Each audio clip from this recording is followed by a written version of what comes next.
આમ તો રાજ્યના વિકાસમાં ઉદ્યોગ નીતિ મહત્વની હોય છે. ઉદ્યોગો આવે એટલે રોજગાર લાવે, આવું આપણે પણ સાંભળ્યું છે.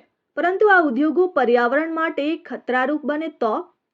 સરકારો પાસે અને તેમના જીપીસીબી પાસે કોઈ જવાબ જ નથી. બસ આવું જ કંઈક સુરતના માંગરોળ તાલુકામાં જોવા મળે છે. આ માંગરોળ તાલુકામાં આવેલ ઉદ્યોગોએ કીમ નદીને ડેથ રિવર બનાવી દીધી છે.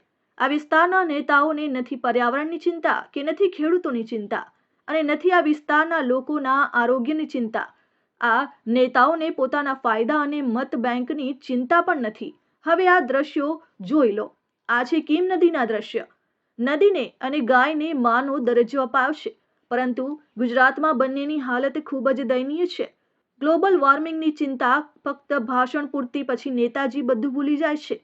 જે કીમ નદીનું પાણી પીવા માટે ઉપયોગમાં થતું હતું, એ આજે પીવા લાયક તો શું, સિંચાઈને પણ લાયક રહ્યું નથી. કારણ કે આ વિસ્તારના ઉદ્યોગોમાંથી દૂષિત અને અલગ અલગ કલરનું પાણી નિરંતર છોડાઈ રહ્યું છે, અને વરસાદી પાણીની ગટર દ્વારા કીમ નદીમાં ઠલવાઈ રહ્યું છે, જેના કારણે હવા, પાણી અને જમીન દૂષિત બની ગયા છે. પીવાના પાણીનો સ્તર ઝેરી બની રહ્યો છે, અને આ વિસ્તાર અંકલેશ્વર જેવો દૂષિત બની રહ્યો છે. આ પર્યાવરણને નુકસાન કરતા ઉદ્યોગોને તાળા મારવાના બદલે રાજ્ય સરકારે ગટર બનાવવાના કરોડો રૂપિયા ફાળવી ઉદ્યોગ માલિકોને કેમિકલયુક્ત પાણી છોડવાનો પરવાનો આપી દીધો છે.